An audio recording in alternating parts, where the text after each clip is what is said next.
Breaking news, fire ripped through a local motel overnight. Within just the last hour, we've learned 3 people died in this fire. It is a story we have been following all morning long from Wayne County. Fire crews were called to the Econo Lodge in Wooster around 1:45 this morning. Our Candace Hare has been on scene all morning long and joins us live. Just a devastating story, Candace. That's exactly right, Dave. Danita, good morning. Certainly the fire chief out here from Wooster Township, he said that when those fire crews arrived, that they saw flames coming through the roof of this building. I want to give you a look here behind me. You'll see this Econo Lodge. It seems to be made up of several detached buildings, and this wasn't completely contained to one of them, according to fire crews, but it certainly was the most significantly damaged.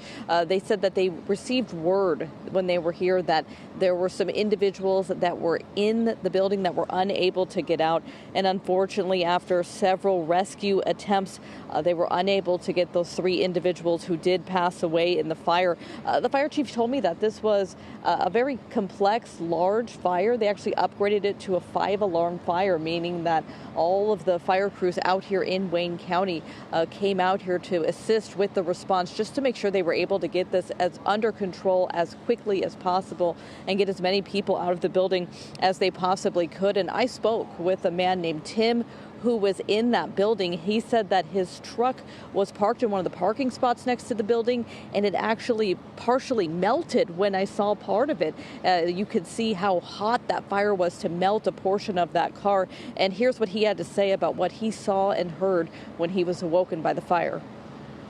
I woke up a couple hours later to flames and smoke and people yelling, and looked out the window and saw I was getting real close to my vehicle, so I moved the vehicle, and the rest of the building went up pretty quick.